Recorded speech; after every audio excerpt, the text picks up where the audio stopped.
প্রিয় উপস্থিতি হাজিরিন, আল্লাহর নবী বলেন, ফাতিমা চোখের পানি তুমি মুছে ফেলে দাও, কারণ আল্লাহ আমাদেরকে আহলে বায়াত বানিয়েছেন। শোনো রে ফাতেমা, কেন তুমি কাঁদো বলো তো? তাম সৃষ্টির মধ্যে তোমার বাবার চাইতে অধিক সম্মানিত বাবা দুনিয়াতে আর কারো আসেনি গো ফাতেমা, বলো। ফাতেমা রে, তোমার বাবার চাইতে দামি বাবা তাম জগতের মধ্যে কোথাও তুমি পাবে না। ফাতেমা, আমরা আল্লাহ নেবাদ বানিয়েছেন, সৃষ্টির মধ্যে আল্লাহ আমাদেরকে শ্রেষ্ঠত্ব দিয়েছেন, অধিক মর্যাদার অধিকারী করেছেন। ফাতেমা রে, চোখের পানি তুমি মুছে দাও। ফাতেমা শোনো, ফাতেমা রে, আল্লাহ রাব্বুল আলামিন আমাদেরকে এতই মর্যাদাশীল করেছেন। ফাতেমা রে, আমার রব আমার আল্লাহ তোমাকে সাইয়্যিদাতুন নিসাই আহলিল জান্নাহ বানিয়েছেন। तमाम সৃষ্টির সমস্ত রমণী কুল যত রমণীরা জান্নাতের মধ্যে যাবে সব রমণীদের সরদারিনী ফাতেমা তোমারে আল্লাহ বানাইছে। একবার জোরে বলা যাবে কি মারহাবা। এ নারী সমাজ, ভালো করে কথাগুলি শুনে যাবেন। মা আমার বোনেরা গো, ফাতেমা হচ্ছেন আপনাদের সাইয়্যিদিনী, আপনাদের সরদারিনী। ফাতেমা যদি সরদারিনী হয় তাহলে মা বোনেরা শুনে যান, ফাতেমার মতো চরিত্রবান হতে হবে, ফাতেমার মতো আদর্শ আপনাকে নিতে হবে, ঠিক কিনা? ফাতেমার মতো আদর্শবান হতে হবে, ফাতেমার মতো চরিত্রবান হতে হবে, ফাতেমার আদর্শ আপনাদের কলিজায় হতে হবে।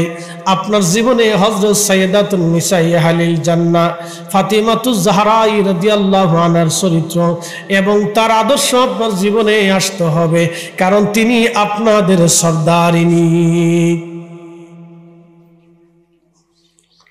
ফাতেমা রে, তোমারে আল্লাহ রাব্বুল আলামিন দুইটা বেটা দিছে, দুইটা সন্তান আল্লাহ তোমারে দিছে। ফাতেমা বলো, তাম সৃষ্টির মধ্যে আল্লাহ এমন মর্যাদা আর কাউরে দেয় নাই। আল হাসানু আল হুসাইনু সাইয়্যিদা শাবাবি আহলিল জান্নাহ, আমার হাসান আর হুসাইন দুইজন জান্নাতের যুবকদের সর্দার। ফাতেমা রে, কোন মায়ের সন্তানকে আমার আল্লাহ জান্নাতের যুবকদের সর্দার বানায় নাই, তোমার কলিজার টুকরা সন্তানদেরকে আল্লাহ জান্নাতের যুবকদের সর্দার বানাইছে। আল্লাহু আকবার। আছে কেউ আর হাসান হুসেন ছাড়া দুনিয়াতে আর কাউরে দেখাইতে পারবেন? কোন নবীর সন্তানকেও দেখাইতে পারবেন? কোন নবীর সন্তানের সন্তানকেও দেখাইতে পারবেন? কোন নবীর মেয়ের জামাতা সন্তান নাতি নাতুনকে দেখাইতে পারবেন? নাই। প্রিয় উপস্থিতি হাজিরিন, হযরত ফাতিমাতুজ জাহরা রাদিয়াল্লাহু আনহাকে নবী বললেন, চোখের পানি মুছো। ফাতেমা রে, তোমার বংশের ভিতরে আল্লাহ রাব্বুল আলামিন সাইয়্যিদুশ শুহাদা একজনকে বানিয়েছেন, তিনি তোমার দাদা, আমার চাচা হযরত আমিরা হামজা রাদিয়াল্লাহু আনহু, যিনি সাইয়্যিদুশ শুহাদা আমির হামজা। একবার জোরে বলা যাবে কি মারহাবা। সাইয়্যিদুশ শুহাদা বুঝছেন নি? শহীদদের সর্দার। শহীদরা বিনা হিসাবে, কথা বল না, শহীদরা বিনা হিসাবে বদরে, উহুদে, খন্দকে, মুতা, হুনাইনে, পৃথিবীর যত স্থানে কাফেরদের বিরুদ্ধে মুসলমানরা জিহাদ করে শহীদ হয়েছে, সমস্ত শহীদদের সর্দার যিনি, তিনি নবীজির চাচা ফাতেমা রাদিয়াল্লাহু আনহার দাদা। আল্লাহর নবী বলেন, ফাতেমা রে, চোখের পানি মুছে ফেলে দাও, কারণ আল্লাহ আমাদেরকে আহলে বায়াত বানিয়েছেন, তামাম সৃষ্টির মধ্যে শ্রেষ্ঠত্ব দিয়েছেন। আমার বংশে, আমার রক্তে, আমার চাচাকে, তোমার দাদাকে আল্লাহ সাইয়্যিদুশ শুহাদা বানিয়েছে। সৃষ্টির কোন নবীর বংশের ভিতরে, সৃষ্টির কোন নবীর আওলাদের মধ্যে সাইয়্যিদুশ শুহাদা নাই। ফাতিমা, তোমার দাদাকে, আমার চাচাকে আল্লাহ সাইয়্যিদুশ শুহাদা বানিয়েছে। ফাতেমা, চোখের পানি মুছে দাও। আল্লাহ আমাদেরকে এত সম্মান দিয়েছেন, এত মর্যাদা আল্লাহ দিয়েছেন, কোন পরিবারকে আল্লাহ এত মর্যাদা দেয় নাই। ফাতেমা রে, চোখের পানি তুমি মুছে ফেলে দাও, কারণ ফাতেমার জন্য চোখের পানি মুছবা। ফাতেমা রে, তোমার বংশের ভিতরে তোমার আমার চাচাতো ভাই, তোমার স্বামীর ভাই, তোমার স্বামীর ভাই জাফরকে আল্লাহ এত পরিমাণে মর্যাদা দিয়েছে, তার দুইটা হাতের বদলে আল্লাহ দুইটা পাখা বানিয়ে দিয়েছে। তোমার আমার জাফর দুই হাত, মুতার প্রান্তরে জাফরের দুই হাত কাফেররা কেটে ফেলে দিয়েছিল, জাফরের হাত চলে গেছে, তাতে কি হবে? আল্লাহ দুইটা পাখা বানিয়ে দিয়েছে জাফরকে। আমার জাফর জান্নাতের যেখানে খুশি সেখানে উড়ে উড়ে বেড়ায়, এমন মর্যাদা আমার আল্লাহ আর কাউকে দান করে নাই, কোন পরিবারকে আল্লাহ এই মর্যাদা দেয় নাই। এই জন্য সুহাদা কারবালা মাহফিল, এটা সার্টিফিকেট কথা না, ওনাদের স্মরণের মাহফিল। এটাকে ছোট করে দেখার কোনো সুযোগ নেই, ছোট্ট করে দেখার কোনো সুযোগ নেই যে ছোট্ট মাহফিল দিচ্ছি। মাহফিল ছোট হয় না, কারণ এমন এক নামের মাহফিল, জায়গা সংকুলন ছোট হতে পারে, কিন্তু নামটা তো বিরাট, অনেক বিরাট। আল্লাহ রসুল ফাতেমারে বসায় বসে বুঝাইতেছে, ফাতেমা তুমি কাঁদবো না, তুমি কেঁদো না, তুমি চোখের পানি মুছে দাও, আমি তোমাদের মাঝ থেকে চলে যাচ্ছি, এই জন্য তুমি বিরহ বেদনায় কেঁদো না। শোনো, আল্লাহ তোমাদেরকে কত মর্যাদা দিচ্ছে। ফাতেমার এক চোখের পানি মুছে ফেল। ফাতেমা, তোমার স্বামী আলীকে আল্লাহ রাব্বুল আলামিন এত বড় মর্যাদা দিয়েছে। আল্লাহ দুনিয়ার থেকে তোমার স্বামীকে জান্নাতের সার্টিফিকেট আমার আল্লাহ তাকে দিয়ে দিছে। একবার জোরে বলা যাবে কে মারহাবা। ফাতেমা, তুমি আরো শোনো, মন বেজার করবা না। ফাতেমা রে, তোমার সাথে আলীর বিয়ে দিয়েছি, আলীর সাথে তোমাকে বিবাহ দিয়েছিলাম। ফাতেমা রে, তুমি শুনে রাখো, তোমাদের বিবাহটা আমার ইচ্ছায় হয় নাই, তোমার স্বামী যিনি পছন্দ করেছেন তিনি আমার আল্লাহ। আল্লাহ তোমার স্বামী নির্বাচন করেছেন, আমার আল্লাহ তোমাকে আলীকে দান করেছেন, আলীকে তোমাকে দান করেছেন। আলীর সাথে বিয়ে আমি নবীর ইচ্ছায় হয় নাই। ফাতেমা, তোমার আলীর সাথে তোমার বিয়ে হয়েছে, তোমার সাথে আলীর বিবাহ হয়েছে, এটা আমার ইচ্ছাই না, এটা স্বয়ং আমার রব আমার আল্লাহর ইচ্ছায় হয়েছিল। আসতে হয়ে গেল না? কি আপনাদের বিয়ে কি আল্লাহর ইচ্ছায় দিয়েছিল? আল্লাহ কি আপনাদেরকে, আমরা ইমাম সাহেব হুজুরে বলে পাঠাইছে যে ওদের বিয়ে দিয়ে দেন? পৃথিবীতে একজনের বিবাহ আল্লাহ নিজে গটকালি করছে। আল্লাহু আকবার। গটকালি তো বুঝছেন আপনারা, গটকালি আল্লাহ নিজে করছে। আল্লাহ তার হাবিব বলছে, হাবিব আলীর সাথে ফাতেমার বিয়ে দিয়ে দেন। ফাতেমার জন্য স্বামী আমি আলীকে পছন্দ করি।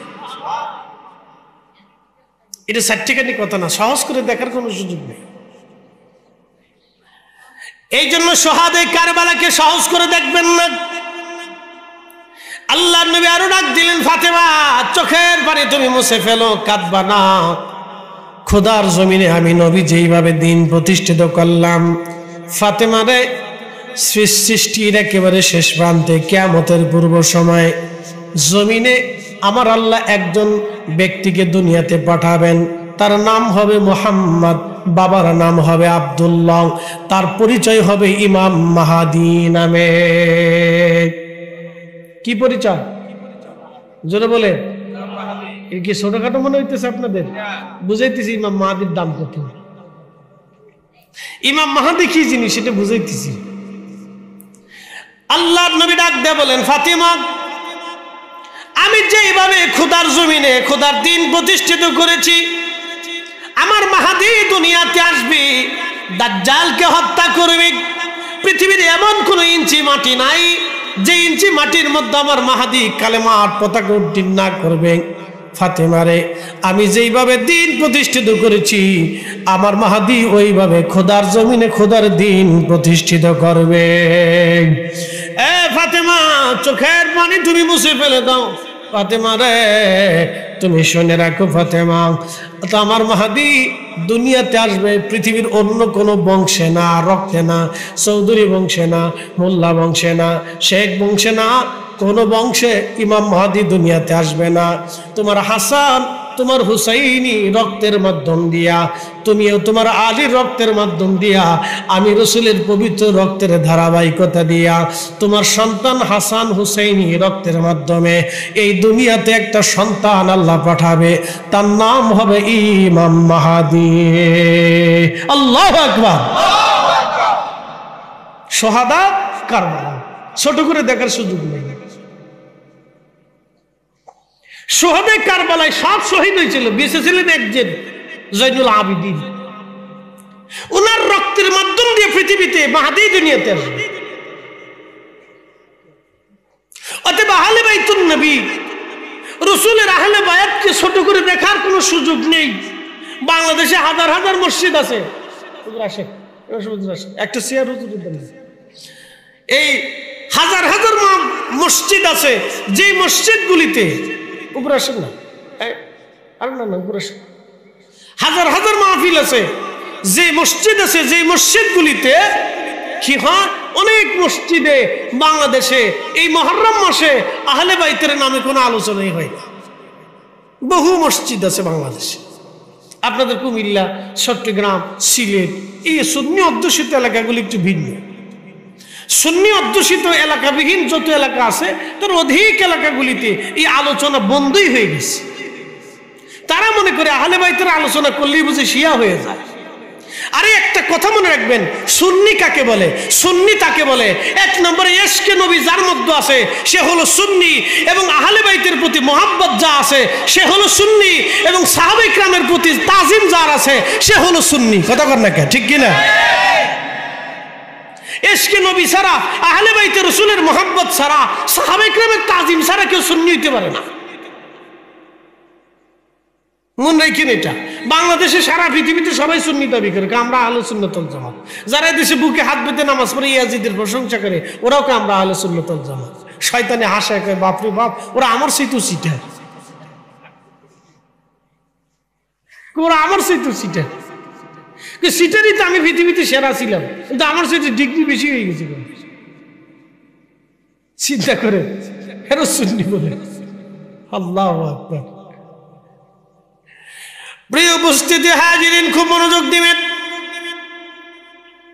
প্রিয় মুসলমান, কথাগুলো অত্যন্ত বোঝা জরুরি। হযরত ইমাম মাহদী দুনিয়াতে আসবেন, হেরেম শরীফে, কাবা শরীফে আজান হয়ে যাবে, নামাজের জন্য দাঁড়িয়ে যাবেন।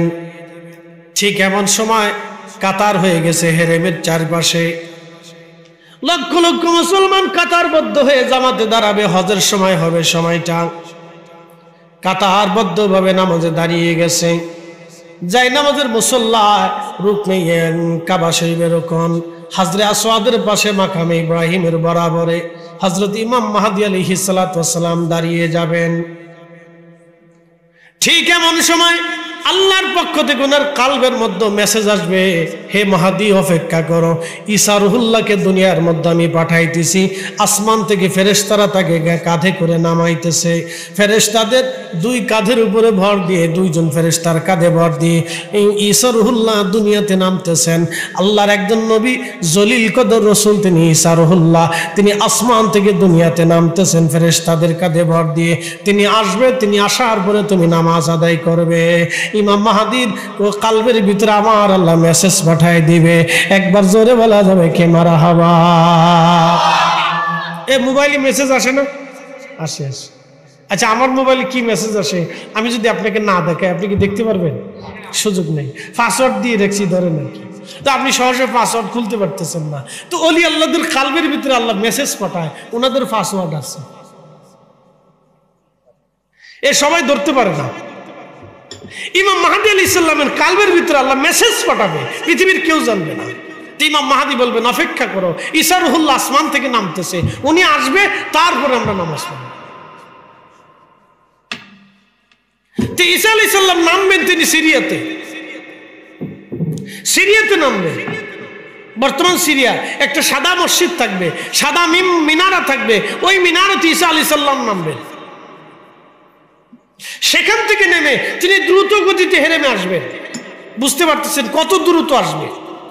হেরেম আসবেন, ঈসা রুহুল্লাহ হযরত হেরেমে ঢুইকা হযরত ইমাম মাহদী যেইখানে দাঁড়াবেন তিনি সেইখানে কাছাকাছি আসবেন, ইমাম মাহদী জায়নামাজ ছেড়ে দিবেন। জায়নামাজ ছেড়ে দিয়ে বলবে, হুজুর আপনি নামাজ পড়ান আজকে। ইমাম মাহদী আলাইহিস সালামকে বলবেন, ইমাম মাহদী আলাইহিস সালাতু ওয়াস সালাম যিনাকে বলবেন, ঈসা রুহুল্লাহকে বলবেন আপনি নামাজ পড়ান। ঈসা রুহুল্লাহ একটা সুন্দর উত্তর দিয়ে দিবে, ওগো মাহদী, আমি এই উম্মতের নামাজ পড়াইতে আসি নাই, আমি এই উম্মতের ইমামের পিছনে নামাজ পড়তে এসেছি। এই উম্মতের ইমামের পিছনে নামাজ পড়ব। একসাথে জোরে বলেন আল্লাহু আকবার। এই উম্মতের ইমামের পিছনে কি করব? নামাজ পড়ব। হযরত ইমাম মাহদী আলাইহিস সালাতু ওয়াস সালাম তিনি নামাজে দাঁড়িয়ে যাবেন। নামাজ ইমাম মাহদী নামাজ পড়াবেন, ঈসা রুহুল্লাহ ইমাম মাহদী আলাইহিস সালামের পিছনে নামাজ পড়বেন। তাহলে ইমাম মাহদীকে, যিনি হযরত ইমাম হাসান হুসেন রাদিয়াল্লাহু আনহুমার বংশধর, তিনার রক্ত হাসানি হুসাইনি রক্ত থাকবে ইমাম মাহদীর। তা আপনি এবার চিন্তা করেন, এখন প্রশ্ন করে জবাব দিবেন, ইমাম মাহদীর কারণে কি হাসান হুসাইনের দাম হইল, না হাসান হুসাইনের কারণে মাহদীর দাম হইল? এই বুঝে গেছেন, সূত্র সহজ। মাহদীর কারণে ফাতেমার দাম বাড়ে নাই, বরং ফাতেমা রাদিয়াল্লাহু আনহার রক্তের ভিতরে আসার কারণে মাহদীর দাম বাড়ছে। তাহলে শুহাদা কারবালা এটা সার্টিফিকেটের কথা না। আপনি ছোট করে দেখবেন আর আমি ছোট ভাববো, তা হবে না। এই জন্য আগে বলছি যে এই মাহফিলটা কি জিনিস, কত বড় দামি নিয়ামত, কেউ যদি বুঝতো তাহলে ঘর থেকে হেঁটে হেঁটে চলে আসতো।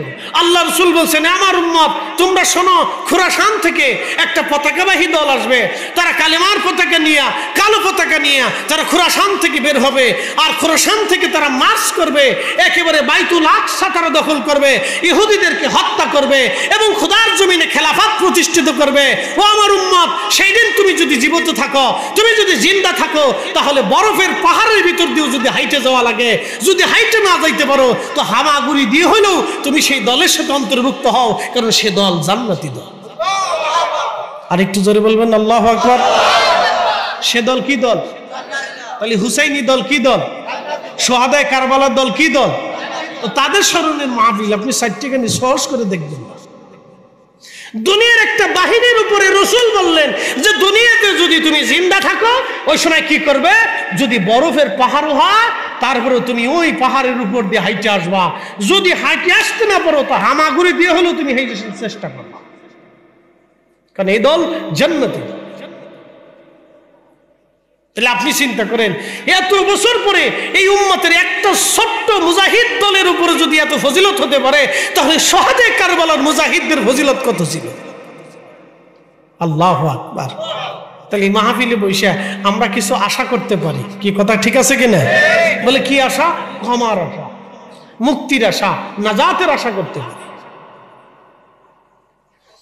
প্রিয় উপস্থিতি হাজিরিন, এই মাহফিলে বসে আমরা ক্ষমা এবং মুক্তির আশা করতে পারি।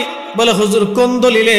আর একটু দলিল আপনাদেরকে শোনায়। আল্লাহ নবী বলেন, আল হাসান ওয়াল হুসাইন ইবনা, আমার হাসান আর হুসেন আমার দুইজন বংশধর, সবার বংশ হয় ছেলে থেকে, আর আমার হাসান হুসেইনের বংশ হলো মেয়ে থেকে।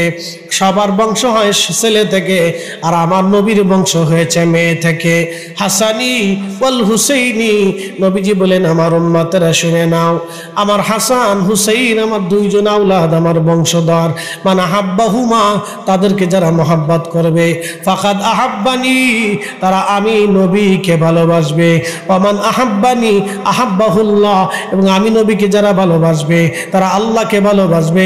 ওমান আহাব্বাহুল্লাহ আদখালাহুল জান্নাহ, এবং আল্লাহকে যারা ভালোবাসবে আমার আল্লাহ তাকে জান্নাত দিয়ে দেবে। একবার জোরে বলা যাবে কি সুবহানাল্লাহ? আল্লাহুম্মা সাল্লি আলা সাইয়্যিদিনা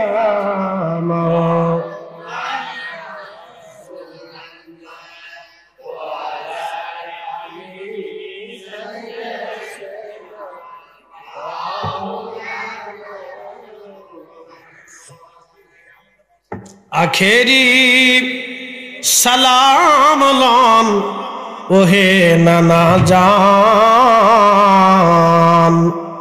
আপনার হোসেন যায় কারবালার ময়দান গো নানা কারবালার ময়দান কারবালার ময়দানে যাইয়া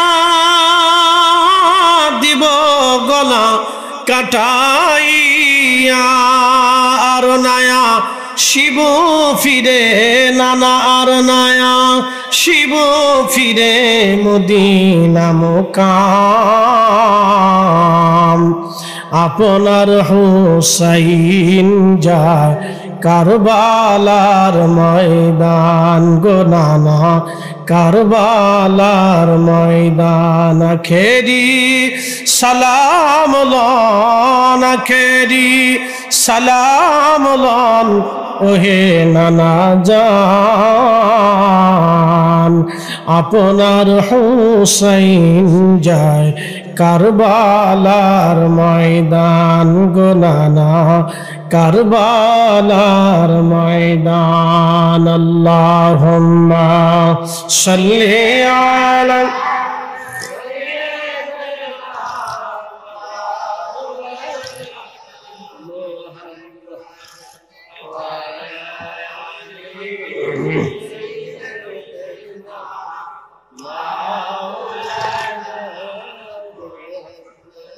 প্রিয় ভাইরা আমার আল্লাহর হাবিবের জেসেম মুবারকের পাশে বসে বসে ফাতেমা কান্না করে ঠিক এমন সময় প্রিয় নবীজি ডাক দিয়ে বলেন ফাতেমা তুমি আমার কানের কাছে আমার মুখের কাছে তোমার কান লাগাও কানটা লাগাই দিলেন ঠিক এমন সময় নবীজি বললেন ফাতেমা শোনো গো তোমার জন্য আর একটা সুসংবাদ আমার ইন্তেকালের পরে আমার পরিবারের মধ্যে সবার আগে তুমি ইন্তেকাল করবা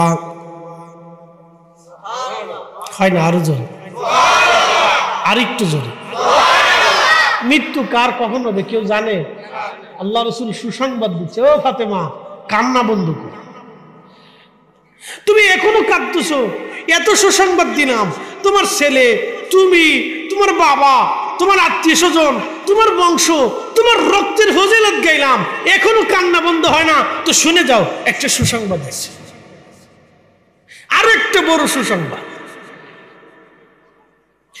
ফাতিমার একটা বড় সংবাদ হলো আমার ইন্তেকালের পরে আমার পরিবারের মধ্যে বংশের মধ্যে সবার আগে তুমি ইন্তেকাল করবা ফাতেমা সবার আগে তোমার সাথে আমার জান্নাতে দেখা হবে আমি আর তুমি বাবার মেয়ে দুইজন একসাথে জান্নাতে থাকবো একবার জোরে বলা যাবে কি মারহাবা ঠিক তখনই ফাতেমা তুজারা মুস্কি মুস্কি হেসে দিলেন বিরাট খুশি হয়ে গেলেন আমার আব্বাজান আমাকে এত বড় একটা সুসংবাদ দিল অন্য কাউকে আমার আব্বা এই সংবাদটা দেয় নাই আমারে দিয়ে দিছে ফাতেমা রে সবার আগে তুমি ইন্তেকাল করবে আমার পরিবারের মধ্যে জান্নাতের মধ্যে তুমি আর আমি একসাথে আগে সবার সাথে দেখা হবে তোমার সাথে আমার আমি আর তুমি একসাথে বাপ বেটি দুইজনে একসাথে জান্নাতে থাকবো ফাতেমা কান্না বন্ধ করে দাও ফাতেমা মুস্কি মুস্কি আসতে লাগছে ঠিক তখনই আম্মা জান আয়েশা রাদিয়াল্লাহু আনহা দূর থেকে তাকায় তাকায় দেখে ফাতেমা আর রাসূল কি যেন কানাকানি করে ফাতেমা কানলো আবার আল্লাহর নবীজি কি যেন বলল ফাতেমা হেসে দিল ফাতেমাটা বের হয়ে যাচ্ছে তখন ডাক দিয়ে বলেন ফাতেমা আরে আজকে একটা গোপন কথা বলে দিয়ে যাও তুমি তোমার আব্বাজানের পাশে বসে বসে কাঁদতেছিলে কিন্তু তোমার আব্বাজান তোমারে কি বলল আর তুমি তোমার আব্বাজানের দুঃখের সময় তুমি হেসে দিলা ফাতেমা আমি আয়েশাকে বলে যাও ফাতেমা তো জাহরা ডাক দিয়ে বলেন আম্মা জান আমার আব্বাজান আমাকে এমন একটা সুসংবাদ দিয়েছে যা কাউকে দেয় নাই সেই জন্য আমি খুশির আতিশয্যে হাসতেছি আমার আর জীবনে কোনো দুঃখ বেদনা নাই বলো ফাতেমা কি বলা আম্মা জান শুনে নেন আমার আব্বা জান আমারে ডাক দিয়ে বলেন ফাতেমা রে আমার পরিবারের মধ্যে আমার বংশের মধ্যে আমার ইন্তেকালের পরে সবার আগে তুমি ইন্তেকাল করবা সবার আগে ইন্তেকাল করার পরে ফাতেমা আমি আর তুমি একসাথে দুইজন জান্নাতে দেখা হবে বাপ বেটি দুইজন একসাথে জান্নাতের মধ্যে থাকবো আব্বা জানের এই সুসংবাদে আমি ফাতেমা মুস্কি মুস্কি হাসতেছি। এর চাইতে বড় খুশি আমার জীবনে আর কিছুই হতে পারে না। আল্লাহু আকবার। তাহলে সুহাদা কারবালা মাহফিল ছোট করে দেখার কোনো সুযোগ নাই। বাড়িতে পারলে দিন, যদি পারেন তো বাড়িতেও মিলাদ মাহফিল দিন, অসুবিধা নেই। বড় না পারেন ছোট করে দিন। ওলামা ইকরাম মুরব্বী এলাকার মানুষদেরকে ডাক দিয়ে বলেছে, বাবারে মুহররম মাস সুহাদা কারবালা স্মরণে আমরা তাদের জন্য একটু দোয়া খেয়ার করবো, আপনারা আসুন দোয়া করে দিয়ে যান। আচ্ছা, দোয়া করলে কি শুধু আমাদের লাভ হবে? যারা মারা গেছে সবাই তাদেরও লাভ হবে। কথা ঠিক আছে না ভাই? আজকে এই গ্রামে যত মানুষ মারা গেছে, এই গ্রামের নাম কি?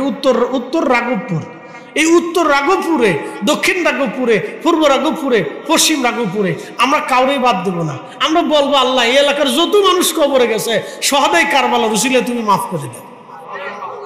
আর এমন একটা উসিলা ধরবো যে উসিলে আল্লাহ কাউরে ফেরত দেয় না, আল্লাহ ফেরত দিবে না। এমন এক উসিলা ধরবো যে উসিলায় আল্লাহ কাউকে ফেরত দেবে না। এমন এক উসিলা ধরবো যে উসিলায় আল্লাহ কাউকে ফেরত দেবে না। সুহাদা কারবালা, সুহাদায়ে কারবালা। আখেরি সালাম লন ওহে নানা জান, আপনার হুসাইন যায় কারবালার ময়দান গো নানা, কারবালার ময়দান। কারবালার ময়দানে যাইয়া দিব গলা কাটাইয়া, না শিব ফিরে নানা আর নয়া, শিব ফিরে মদিনা মুকাম, আপনার হুসাইন যায় কারবালার ময়দান গো নানা, কারবালার ময়দান। আল্লাহুম্মা সাল্লি আলা, জবান খুলে মাশাআল্লাহ মাশাআল্লাহ।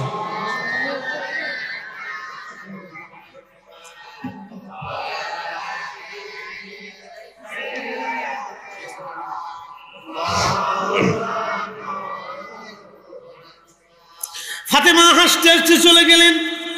প্রিয় নবীজির অবস্থা অবনতি হলো। আম্মাজান আয়েশা সিদ্দিকা রাদিয়াল্লাহু আনহা হুজরা শরীফে ঠিক এমন সময় জিবরাইল আমিন আসছেন, সাথে হযরতে আজরাইল আলাইহিস সালামকে নিয়ে। কোনোদিনও আজরাইল আল্লাহর হাবিবের কাছে আসেন নাই। যদি কখনো মদিনাতে যান, রওজা শরীফের বাম পাশে এখনো দেখবেন বাবে জিবরাইল, জিবরাইল আলাইহিস সালামের দরজা এখনো লেখা আছে।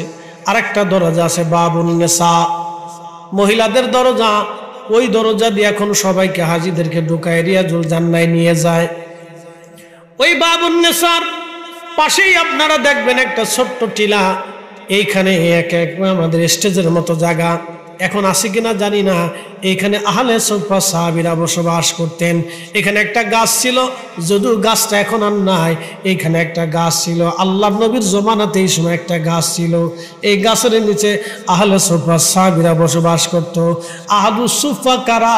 যাদের বাড়ি নাই, ঘর নাই, স্ত্রী নাই, সন্তান নাই, জমি নাই, জমা নাই, টাকা নাই, পয়সা নাই। আজকে কি খাবে তাও নাই, কাপড় চোপড় নাই, কালকে কাপড় চোপড় কি কিনবে তাও নাই, আগামী ওক্তের জন্য কোনো খাবার জমা নাই। নবীর বাড়ি খাবার আসলে খাবার খাইতেন, না আসলে না খেয়ে থাকতেন। আল্লাহর হাবিবের দরজায় ধন্না দিয়ে পড়ে থাকতেন। ইবাদতে, নামাজে, রোজায় সারাদিন 24 ঘন্টায় আল্লাহর নবীর দরগায় পইরা ইবাদত গুজার করতেন। তারা আহলুস সুফফা, আহলুস সুফফা থেকে হয়েছে সুফি। সুফি কোনো সহজ শব্দ না, কিন্তু বড় আফসোস এখন বড় আফসোস, যে বেটা নামাজ পড়ে না সেও সাহস সুফি হয়েছে, যে বেটা রোজা রাখে না সেও সাহস সুফি হয়েছে। আমি সাহস সুফি, শয়তান কোথাকার। যে বেটা নামাজ পড়ে না সাহস সুফি হয় কেন? শয়তান। সুফি মানে কি বুঝাই দিয়ে যায়? আহলুস সুফফা। আহলুস সুফফা কারা? যারা দুনিয়ার কোনো চিন্তা ছিল না, শুধু আল্লাহর চিন্তা। আল্লাহ রসুলের বাড়ি পড়ে থাকতেন তারা, খাবার আসলে খাইতেন, না আসলে তারা না খেয়ে থাকতেন। তারা আহলুস সুফফা, আহলুস সুফফা থেকে সুফি, সুফি যারা সুফি ছিলেন তাদের দুনিয়ার কোনো সম্পদ ছিল না। শাহজালাল ইয়ামানি মুজাররিদি রাহমাতুল্লাহ আলাইহি ঘুমাই রইছেন, তার কোনো বংশধর নাই, 1 শতক জমিন তার নামে লেখা নাই, তার রাজ্য দখল নাই, সিংহাসন নাই, জমি জমা নাই, ঘরবাড়ি কিছুই নাই, কিন্তু কোটি কোটি মানুষ 750 বছর ধরে ওনার জিয়ারতে যাইয়া ওনার মাজারের পাশে বৈশা বৈশা চোখের পানি ফেলে ফেলে দোয়া করে। কি কথা কন না, ঠিক কিনা? আহলুস সুফফা থেকে এ শাহ সুফিরা, খাজা বাবা আজমেরি শাহ সুফি 90 লক্ষ মানুষকে কালেমা পড়াইলেন। বাড়ি নাই, ঘর নাই, জমি নাই, জমা নাই, টাকা নাই, পয়সা নাই, কিচ্ছু নাই। সৈন্য সামন্তবিহীন এমন একজন মহারাজা, সংসদবিহীন, মসনদবিহীন, রাজদরবারবিহীন এমন একজন রাজা। তিনি 1000 বছর ধরে কোটি কোটি মানুষ ওনার জিয়ারতে যায়, জিয়ারতে বসে বসে চোখের পানি ফেলে ফেলে কাঁদে। খাজা বাহাউদ্দিন নকশবন্দ বুখারী রাহমাতুল্লাহ আলাইহি সংসদবিহীন, রাজ্যবিহীন রাজা। হুজুর মুজাদ্দিদ আল ফিসানি হিন্দি রাজ্যবিহীন এমন একজন রাজা। ওনরা আল্লাহর ওলি যারা ছিলেন তারা সবাই রাজ্যবিহীন রাজা। এমন রাজা আল্লাহ তাদেরকে বানাইছে, দুনিয়ারও রাজা, আখিরাতেরও তারা রাজা। কথা ঠিক কিনা? দুনিয়ার রাজা, আখিরাতে রাজা। দুনিয়ার রাজা, আখিরাতেও রাজা। এই জন্য সুফি, সুফি বুঝে দিতে হবে সুফি কারা। দুনিয়ার মোহ যাদের মধ্যে নাই তারা সুফি। কিসের মোহ নাই? দুনিয়া। একসাথে বলেন, কিসের মোহ নাই? দুনিয়া। আমাদের ভিতরে দুনিয়ার মোহ আছে, কন্ট্রাক্টরের মধ্যে আছে, ফরিদি সাহেবের মধ্যে আছে, এই মাইকম্যানের মধ্যে আছে, আপনারা যারা চাকরি করেন তাদের মধ্যে আছে, ব্যবসা যারা করেন তাদের মধ্যে আছে, বিদেশ যারা যান তাদের মধ্যে আছে। সবার ভিতরে দুনিয়ার মোহ আছে। কিন্তু যারা সুফি তাদের মধ্যে দুনিয়ার কোনো মোহ থাকে না, তাদের শুধু আল্লাহর মোহ থাকে, রসুলের গোলামি থাকে তাদের। এই জন্য আমরা সুফি হইতে পারি নাই। আমরা মৌলানা হইছি, বক্তা হইছি। প্রিয় উপস্থিতি হাজিরিন, খুব মনোযোগ দিবেন। এই বাবুন নেশা বাবে জিব্রাইলের, এই জিব্রাইলের দরজা দিয়ে হযরত জিব্রাইল আলাইহিস সালাতু ওয়াস সালাম আল্লাহর হাবিবের খেদমতে আসতেন। ওই দরজার সামনে দাঁড়ায় সালাম দিতেন। আম্মা জানরা অন্দরমহলে যাওয়ার পরে জিব্রাইল আমিন ঢুকতেন, দরজার পাশে সালাম দিলেন। সালামের আওয়াজ শুনে নবীজি বুঝতে পারলেন জিব্রাইল আমিন আসছে। আম্মাজানদেরকে বললেন তোমরা ভিতরে চলে যাও, পর্দার আড়ালে জিব্রাইল আমিন আসছে। আল্লাহ জিব্রাইলকে পাঠাইছে আমার সাথে কথা বলার জন্য। জিব্রাইলও ঢুকলেন, সালাম আরজ করলেন, সাথে আজরাইল আলাইহিস সালামও ঢুকলেন, সালাম দিলেন। আল্লাহর নবীকে বললেন ইয়া রাসূলুল্লাহ, ইয়া হাবিবাল্লাহ, আমি জিব্রাইল আজকে একা আসি নাই, আমার সাথে মালাকুল মউত আজরাইলকে নিয়ে আসছি।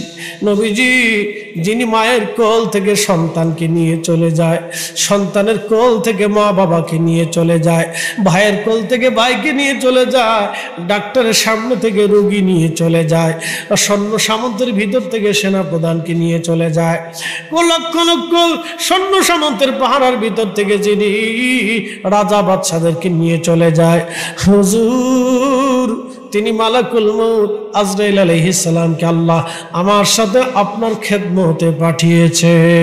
হুজুর আপনি যদি ইজাজত দেন, হযরত আজরাইল আপনার সাথে কথা বলতে চায়। চিৎকার মেরে জোরে বলেন মারহাবা। আমরা সাথে কি আজরাইল কথা কইব? ফরিদি সাহেব জীবনে বহুত ওয়াজ করছেন, আজকে আপনার লগে একটু কথাবার্তা আছে, কইও তারপর আপনি লয়ে যাইবেন। আমাদের সাথে হযরত আজরাইল আলাইহিস সালাম কথা বলবে না, এমন এক মহামানবের সাথে আজরাইল কথা বলবে। শুধু কথা বলবে না, কথা বলার আগে ইজাজত চায়, কথা বলার আগে ইজাজত চায়। আমরা তার উম্মত, চারটিখানি কথা না, এমন একজন নবীর উম্মত আজকে দেখে চিন্তা করে যাবেন। ওই নবী যে সুদ হারাম করছে, আমি কোনোদিন সুদ খাবো না। ওই নবী যে ঘুষ হারাম করছে, আমি কোনোদিন ঘুষ খাবো না। ওই নবী যে অন্যের মাল হারাম করে দিয়ে গেছে, অন্যায়ভাবে অন্যের মাল আমি ধরবো না। ওই নবীজি আমার স্ত্রীর হক হারাম করে দিয়ে গেছে, অতএব স্ত্রীর হক আমি নষ্ট করবো না, আমার বাবার হক নষ্ট করবো না, আমার ভাইয়ের হক নষ্ট করবো না, আমার বোনের হক নষ্ট করব না। বাংলাদেশে বহু ভাই আছে বোনের জমি জাতি বুঝাই দেয় না, ভাগিনার সাথে বাইশতে ভাগনার সাথে মারামারি কাটাকাটি কোবাকুবি হয়। বাবা হঠাৎ মারা গেছে, বোনদেরকে বুঝাই দিয়ে যেতে পারে না, এরকম আছে না? মারা গেছে, এখন ভাই মনে করেন যে সম্পদ পাই এটাই চিন্তা করছে এই দেবিদ্বারের এই স্ট্যান্ডের পাশে সুন্দর একটা সাইডে দোকান পাইছে, আব্বা রেখে গেছে, একটা দোকান যদি বোনের দিয়ে দিই, একটা দোকানের দাম আছে 1 কোটি টাকা, তুই 1 কোটি টাকা লয়ে যাবো কেন? বোনের বারবার খুঁজে কয় কয় যে আমার কোনাতে জমি আছে মাঠের ভিতরে তুলে যা, বনে কয় কে আব্বার মনে হোক আমার তো আছে, তুই না সাইড 3টে পাবি, আমারও তো একটা দিবি। ভাই কয় না তোর এটা দেওয়া যাবে না, তুই মাঠের ভিতর তুলে যা। বুঝতে পারছেন? সিটারে আজম কতদিন খাবেন? হাত্তা জুরুতুমুল মাকাবির, কবর পর্যন্ত পাবেন, এরপর আর পাবেন। একটা অনুরোধ করে দিয়ে যাব, জিন্দেগিতে কোনোদিনও হারাম সম্পদ সন্তানদের জন্য রেখে যাবেন না। জীবনে কোনোদিন হারাম সম্পদ সন্তানদের জন্য রেখে যাবেন না, এই ভুল জিন্দেগিতে কইরেন না, তাহলে আখিরাত নষ্ট হবে। হারাম সম্পদ জিন্দেগিতে কোনোদিন সন্তানদের জন্য রেখে যাবেন না, তাহলে আখিরাত আপনার সর্বনাশ হবে, আপনার জিন্দেগি বরবাদ হবে। করোনা গেছে না, বহু করোনার রোগী মারা গেছে, বাবা জানাজা পর্যন্ত সন্তান আসে নাই। আমার ইমাম সাহেব হুজুর বলল, হুজুর করোনায় রোগী মারা গেছে, মুসল্লি মারা যাওয়ার পরে ছেলেদেরকে ফোন দিলাম, ছেলেদেরকে হুজুর যেমনি পারেন এমনি কাজ সেরে ফেলা। আইসেনি? আইসে না। বাস্তব থেকে বলতেছি প্রিয় ভাই আমার, আমরা সবাই কিন্তু আল্লাহর কাছে চলব। ইমাম সাহেব হুজুর বলতেছি, হুজুর কত বড় আফসোস দুনিয়াতে, সন্তানদের বারবার ফোন দিচ্ছি, আপনারা একটু আসেন, দূর থেকেও দেখেন, না হুজুর যেমনি আছে এমনি আপনারা সেরে ফেলেন, মনে হচ্ছে যত বিপদ হুজুরগার উপরে এসে পড়ছে। প্রিয় ভাই রে, এই জন্য বলি অর্থ সম্পদ রেখে যান, হালালটা রেখে যান, কম হোক অসুবিধা নাই। সন্তানের রিজিক আমার হাতে না, আমার সন্তানের রিজিক আমার হাতে না, আমার সন্তানের রিজিক মালিকের হাতে। কথা ঠিক কি না? ও কি খাবে আল্লাহটা বাজেট করে দুনিয়াতে পাঠিয়েছে। হারাম জিনিস রাখবেন না, হালাল রেখে যান। ওই হালাল খাওয়ার পরে আপনার কবরের পাশে এসে দাঁড়ায় দোয়া করবে, আর ওই হারাম রেখে গেছেন ওইটা খাওয়ার পরে আপনার কবরের পাশেও আসবে না। এই ভুল করবেন না, জীবনেও করবেন না, সর্বনাশ হয়ে যাবে আপনার। প্রিয় উপস্থিতি হাজিরিন, দেবিদ্বারবাসী খুবই মনোযোগের সাথে শুনে যাবেন। প্রিয় ভাই আমার, বনের সম্পত্তি বুঝাই দিয়ে যান। আজকে থেকে নিয়ত করবেন, আজরাইল আমার সাথে তো কথা বলবে না, সময় দেবে না। আল্লাহ বললেন এই কোরআনে, আমার রব বলতেছেন, ওয়ালাই ইউআখিরাল্লাহু নাফসান ইযা জাআ আজালুহা,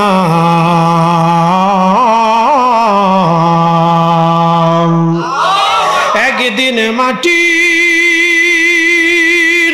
ভিতরে হবে ঘর রে, মন আমার কেন বান্ধ দালান ঘর, মন আমার কেন বান্ধ দালান ঘর।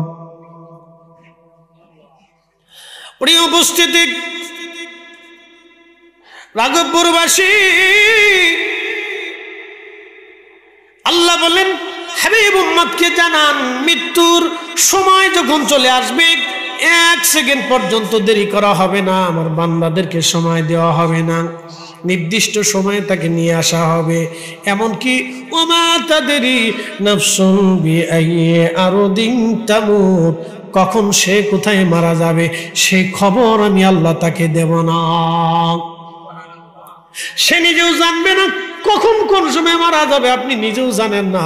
আপনার হায়াতের জিন্দেগি কেটে গেছে, আপনি নিজেও জানেন না হায়াতের জিন্দেগি 5 মিনিট পরে শেষ।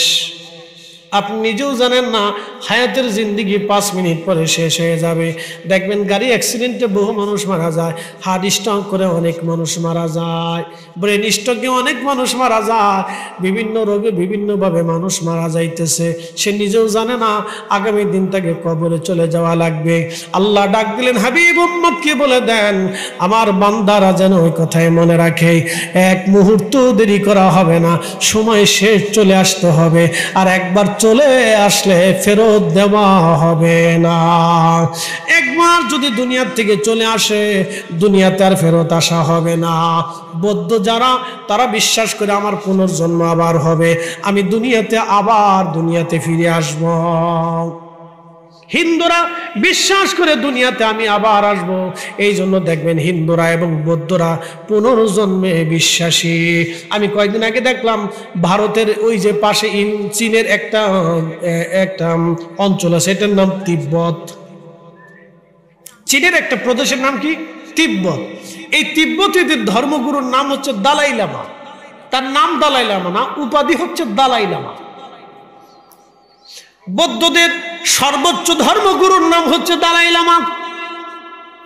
একেবারে সর্বোচ্চ ধর্মগুরু বৌদ্ধদের, তার নাম হচ্ছে দালাই লামা। এই দালাই লামা বলতেছে আমি আবার দুনিয়াতে ফিরে আসবো। নাউজুবিল্লাহ মিন জালিক। আমরা যেহেতু বৃষ্টি, একটু কষ্ট করে একটু আগায় বসি, আমরা বেশি বেশি বেশি করব না, কারণ বৃষ্টি বাদলের দিন তো।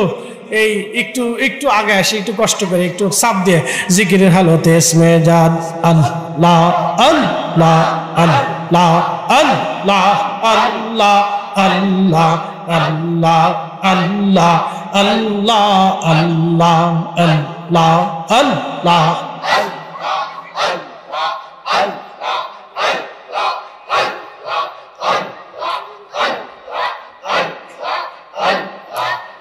খেরাতে পার হবি তুই তুলসী রাতের পুল আল্লাহ আল্লাহ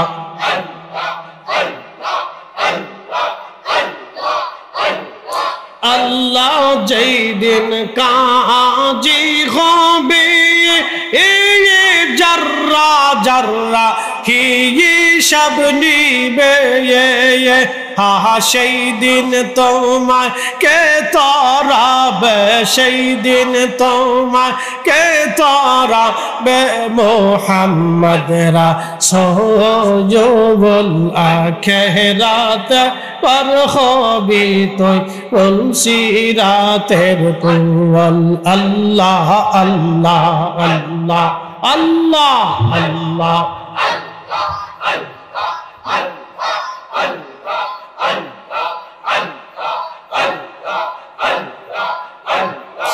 আল্লাহ যেই দিন কাহার হবে নাফসি নাফসি সয়াবে বলবে আহা আল্লাহ যেই দিন কাহার হবে নাফসি নাফসি সয়াবে বলবে আহা সেই দিন তোমার কে তারাবে, সেই দিন তোমার কে তারাবে। মোহাম্মদ রাসূল আখিরাত পার হবে তুই তুলসী রাতের পুল আল্লাহ আল্লাহ আল্লাহ লা ইলাহা ইল্লাল্লাহ লা ইলাহা ইল্লাল্লাহ মুহাম্মদ রাসূল আখিরাত পার হবে তুই তুলসী রাতের পুল আল্লাহ আল্লাহ আল্লাহ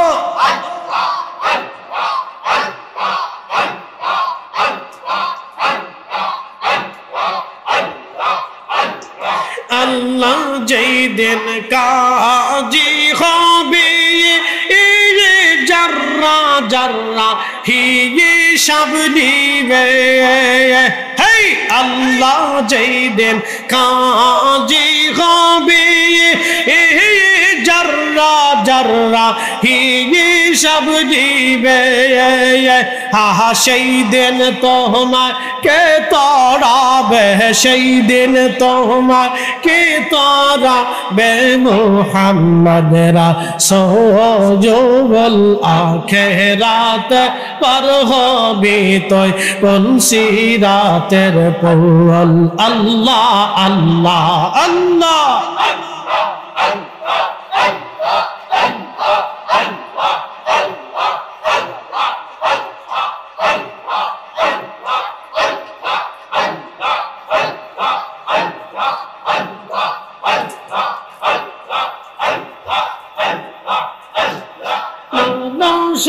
বানাইছে গো আল্লাহ মানুষ বানাইছে গো আল্লাহ প্রেমের কারণে প্রেমের ডোরে বন্ধরে মদিনার শহরে আল্লাহ আল্লাহ আল্লাহ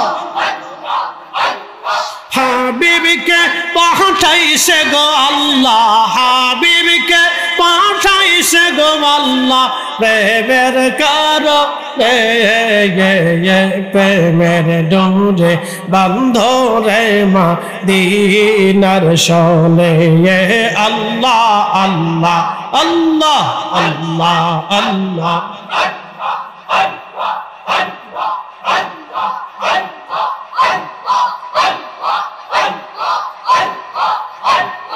আল্লাহ বানাইলেন কত জাতি হইল না তোর প্রেম প্রীতি আল্লাহ বানাইলেন কত জাতি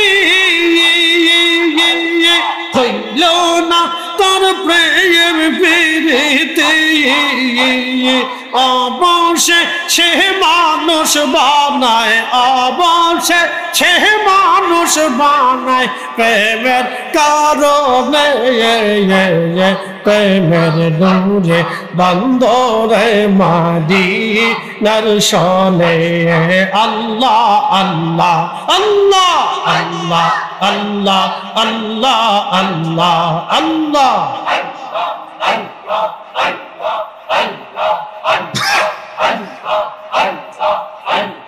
হাবিবকে পাঠাইলেন গো আল্লাহ আদমকে পাঠাইলেন গো আল্লাহ প্রেমের কারণে প্রেমের ডোরে বন্ধরে মদিনার শহরে আল্লাহ আল্লাহ আল্লাহ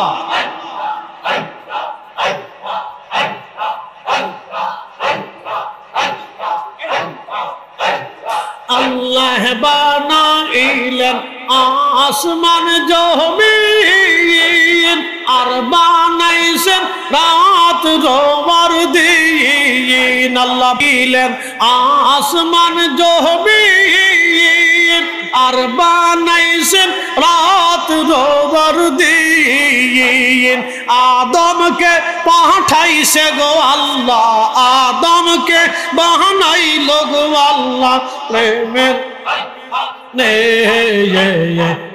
মেরে ডোরে বন্ধরে মদিনার শহরে আল্লাহ আল্লাহ আল্লাহ মানুষ বানাইছে গো আল্লাহ মানুষ বানাইছে গো আল্লাহ প্রেমের কারণে প্রেমের ডোরে বন্ধরে মদিনার শহরে আল্লাহ আল্লাহ আল্লাহ আল্লাহ আল্লাহ আল্লাহ আল্লাহ আল্লাহ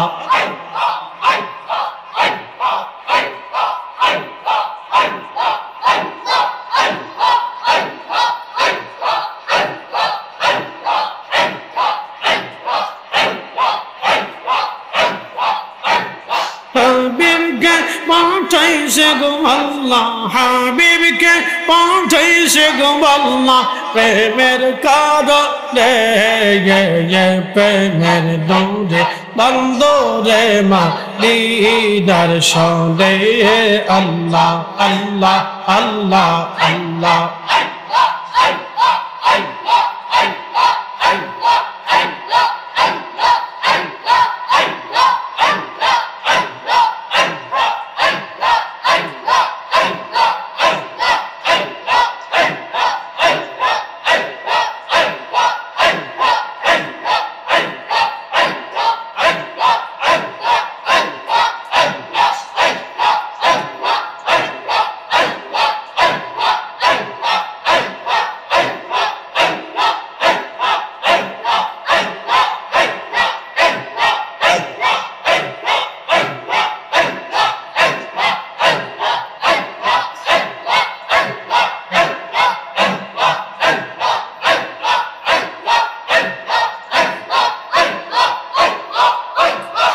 লা ইলাহা ইল্লাল্লাহু মুহাম্মাদুর রাসূলুল্লাহ সাল্লাল্লাহু আলাইহি ওয়াসাল্লাম। একবার জোরে বলা যাবে কি মারহাবা? এই উপস্থিতি মূল আলোচনায় চলে যাই।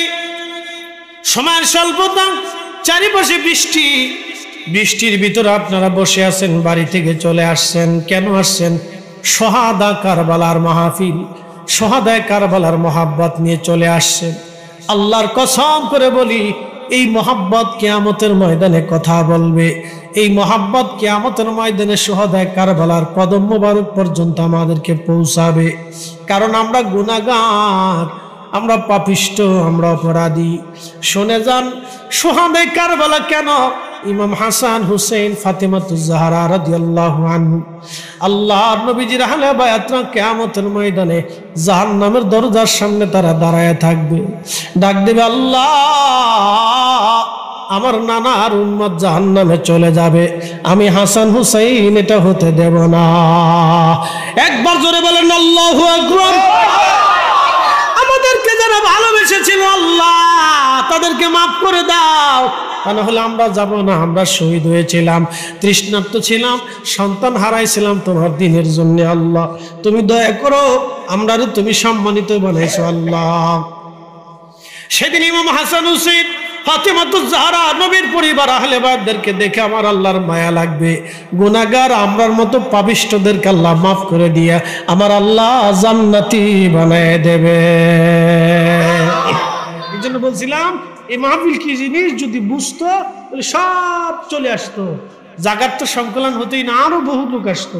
অনেকে ভাবে বৃষ্টির দিন এ মাহফিল করে কি হবে, শীতকালের মাহফিল আমরা যে বসবো, শীতকালে লোক বেশি হয়, বৃষ্টির জন্য অনেকে আসতে চায় না। অনেকে ভাবে মাহফিল হবে কি হবে না, হুজুর আসবে কি আসবে না, অনেকে চিন্তা করে না। একটা কথা মনে রাখবেন, ওয়াদা করলে আমরা চেষ্টা করি ওয়াদাটাকে ধরে রাখার জন্য। কারণ মুসলমান একটা বড় আমানত হচ্ছে, মুসলমান মুনাফিক কখন হয়? কথায় কথায় মিথ্যা বলে, ওয়াদা করলে খেলাপ করে, আমানত রাখলে খেয়ানত করে। এই তিনটে জিনিস যদি মুসলমানের মধ্যে থাকে, সে আর মুসলমান থাকে না, সে মুনাফিক হয়ে যায়। আবার বলেন, তিন কারণে মুসলমান মুনাফিক হয়। এক নাম্বার, কথায় কথায় মিথ্যা বলে। কথায় কথায় কি বলে? অনেকে আছে না ব্যবসায়িকরা, দেখবেন ব্যবসার সময়, আম বেচার সময়, জাম বেচার সময়, কাপড় বেচার সময় আল্লাহর কসম আপনি চিন্তা করেন আমার কোনো লাভই নেই। আমি জীবনে কোনোদিন ব্যবসায়িকদের কাছ থেকে লাভ শুনি নেই, কিন্তু বাড়ি বিল্ডিং ঠিকই করছি। কোথার থেকে যে লাভ আসলো আমি নিজেও জানি না। আল্লাহর কসম করে করে কি লাভ নেই। সমানে সমান, সমানে সমান। এগুলি বলবেন, এগুলি কসম টসম করার দরকার নেই। ভাইরে আপনার এই জিনিসটা নিলে, এই দামে নিলে আমার কিছু লভ্যাংশ থাকবে, আপনার যদি মন চায় তাহলে দয়া করে নেই। কারণ আমার একটা দোকান আছে, ব্যবসা পাতি আছে, রুটি রুজি আছে, বাচ্চা কাচ্চা আছে। আপনাদের থেকে 10 টাকা লাভ করে আমি আমার সংসার চালাই। আমি একবারে বিনামূল্যে ছেড়ে দেবো না, সমানে সমানে ছাড়বো না। আমার 10 টাকা লাভ হইতে হবে। ভাই এই টাকা দিয়ে এই যে দামে নিলে আমার কিছু টাকা লাভ থাকবে। এইভাবে আপনি কয়ে বিক্রি করে দেন, দেখবেন লোক আপনার কাছে ভিড় জমাইছে, কারণ এই লোক সত্য কথা। কথা ঠিক আছে না? এই লোক সত্য বলে, তখন মানুষ ধীরে ধীরে ধীরে ধীরে আপনাকে সত্যবাদী মনে করবে, পিওর জিনিস দিবে, ভালো জিনিস দিবেন, দেখবেন মানুষ ভালোবেসে আপনার কাছ থেকে মাল কিনে দেবে। এই জন্য ব্যবসার মূলধন হচ্ছে সততা। এই কথা যিনি লেখছেন তিনি চমৎকার করে খুব গবেষণা করে লেখছেন, ব্যবসার মূলধন হচ্ছে সততা, মিথ্যা বলা যাবে। কথায় কথায় মিথ্যা বলে, ভাই কই আছেন? ঘুমাই দিছে বাড়ি, তো কুমিল্লা আছে। কি কথা ঠিক আছে না? আর কারো কাছে যদি টাকা হাওলাত পান তো হয়েছে কাজ, তারে আর ঘরে কোনোদিন পাবেন না। ভাই কই আছেন? কে আসি, আমি একটু ঢাকায় আইছি, কিন্তু ঘরের ভিতরে শুয়ে দিচ্ছি, তারে জীবনে বাড়ি পাবেন না। টাকা যদি কারো কাছে পান তাহলে আর সহজে তারে বাড়ি পাবেন না, এলাকার মধ্যেও তারে পাবেন না। বলে কই আছেন? বলে কুমিল্লা আছে। দেখা করার দরকার ছিল, ভাই টাইমটা খুব ব্যস্ত আছে, ঝামেলার ভিত্তি করে গেছি। তার আর ঝামেলা জীবনে কোনোদিন শেষ হয় না। কথায় কথায় মিথ্যা বলে, আমানত রাখলে খেয়ানত করে। কোনো কিছু আমানত দিয়েছেন, সে আমানত তার ঠিক রাখবে না, খেয়ানত করে বসবে। আর ওয়াদা করলে বরখেলাপ করে, ওয়াদা করার পরে দেখবেন ওই ওয়াদা মোতাবেক কাজ করে না। আল্লাহর নবী বললেন, এই তিনটা জিনিস যদি কোনো মুসলমানের মধ্যে থাকে তাহলে তুমি আর তারে মুসলমান মনে করো না, সে মুনাফিক হয়ে যায়। মানুষ নিজেও জানে না, হাসতে হাসতে সে মুনাফিক হয়ে গেছে। মুসলমান নিজেও বোঝে না, হাসতে হাসতে মুনাফিক হয়ে গেছে। ইন্নাল মুনাফিকিনা ফিদ দারকিল আসফালি মিনান নার, নিশ্চয় মুনাফিকদের জায়গা হলো জাহান্নামের একবারে নিম্নতম সীমানায়। যেখানে কাফেররাও জায়গা পাবে না সেখানে মুনাফিকরা যাবে। মুসলমান, সাধারণ মুসলমানদের ভিতরে মুনাফিক পাইতে হলে আপনি দেখবেন কথায় কথায় মিথ্যা বলে। আমানত যদি একবার দিয়ে দেন তো খেয়ানত করে বসবে। আর মুসলমান ওয়াদা করলে বরখেলাপ করবে। এই জন্য আমরা কখনো ওয়াদা করলে চেষ্টা করি সেই ওয়াদাকে ধরে রাখার জন্য। আল্লাহ আমাদেরকে তৌফিক দান করুন, জোরে বলেন আমিন।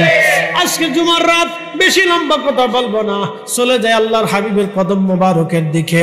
বলছিলাম মৃত্যু, আজরাইল আলাইহিস সালাম এসে সালাম দিলেন।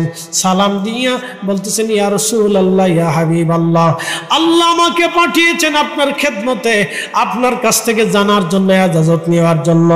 আপনি যদি আল্লাহর দরবারে চলে যান, আপনাকে আমি সসম্মানে মর্যাদার আসনে নিয়ে আমি আল্লাহর কাছে চলে যাব। আর আপনি যদি আল্লাহর কাছে না চান, আপনি যদি মৃত্যুবরণ করতে না চান, আপনাকে রেখে আমি আজরাইল আলাইহিস সালাম চলে যাব।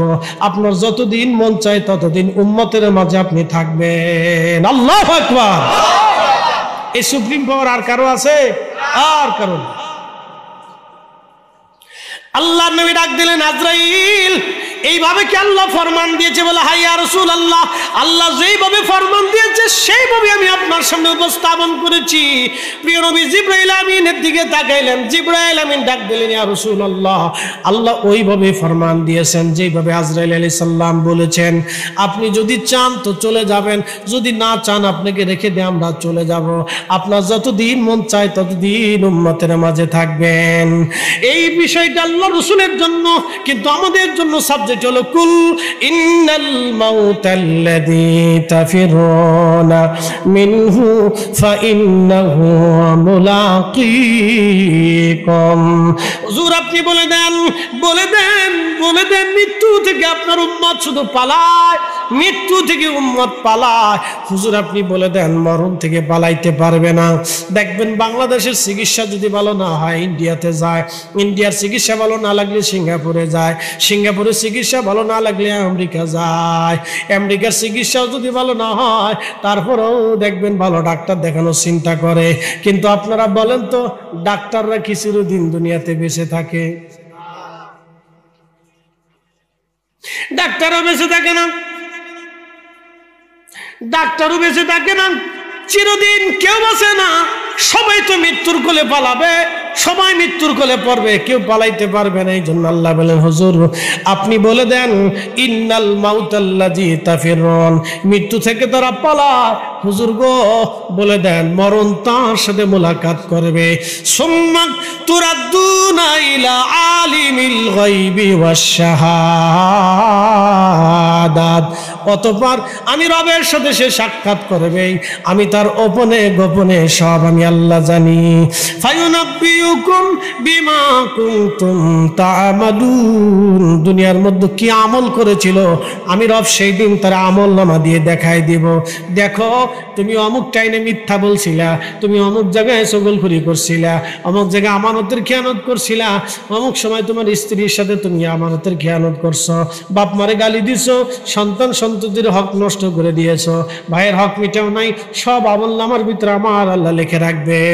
আল্লাহ দুই কাঁধে দুইজন ফেরেশতা দিয়েছেন, দুই ফেরেশতার নাম কিরামান কাতিবিনা ইয়ালামুনা মা তাফআলুন। কিরামান আর কাতিবিন দুইজন, আপনি কি করেন না করেন সব তারা জানে, সব তারা লিখে রাখতেছে। কিয়ামতের ময়দানে আমল নামা পেশ করা হবে। ফায়ুনাব্বিউকুম বিমা কুনতুম তা'মালুন, তুমি যা করছিলে আমি আল্লাহ সেই দিন তোমারে সব দেখাই দেব, কোনো সুযোগ নাই। প্রিয় ভাই আমার, আল্লাহর দরবারে চালাকির কোনো রাস্তা নাই। যদি বুঝেন তাহলে এখান থেকে বুঝে যাওয়াটা জরুরি। প্রিয় ভাই আমার, আমরা আল্লাহর কাছে ফিরে চলে যাব, অবশ্যই আল্লাহর কাছে চলে যাব। আল্লাহর হাবিব বললেন, জিবরাইল আল্লাহর হুকুম কি এরকম? বলে হ্যাঁ ইয়া রাসূলুল্লাহ। তবে ইয়া রাসূলুল্লাহ, মাশুক আপনার আল্লাহ আপনার জন্য অপেক্ষায় আগ্রহী হয়ে আছে। একসাথে বলবেন আল্লাহু আকবার। কে আগ্রহী? কার জন্য? আমার নবীর জন্য। আপনি যে চলে যাবেন, আল্লাহ আপনার চায়, আপনি আগ্রহী হয়ে আল্লাহ বসে আছে, আপনি চায়, আল্লাহ চায় যে আপনি চলে যান। তখন আল্লাহ রাসূল বললেন, জিবরাইল আর দেরি করো না, আমার মাশুক আমি যার প্রেমে সারা জীবন কাটিয়েছি, উহুদে দাঁত ভেঙেছি, রক্ত ঝরিয়েছি, সন্তান হয়েছে, আমার দুই হাসান হুসেনকে উম্মতের জন্য কুরবানি দিয়ে গেছি, আমি যার জন্য সব করেছি, আমি তার কাছে চলে যাব। আল্লাহর নবীকে আজরাইল বলেন, ইয়া রাসূলুল্লাহ একটু ধৈর্য ধরতে হবে, খুব আসামি আমি আপনার জান কবজ করব। জিবরাইল আলাইহিস সালাতু ওয়াস সালাম পাশে বসা। আজরাইল আলাইহিস সালাম আল্লাহর হাবিবের বক্ষ মুবারকে হাত দিয়েছেন। হাত দেওয়ার পরে খুব কষ্ট হচ্ছিল নবীজির। নবীজি বলেন, আজরাইল আমার বড় কষ্ট হয়। আজরাইল বলেন, ইয়া রাসূলুল্লাহ আল্লাহর কসম করে বলি, এর চেয়ে বড় আসামে পৃথিবীতে আর কারো জান কবজ করি নাই।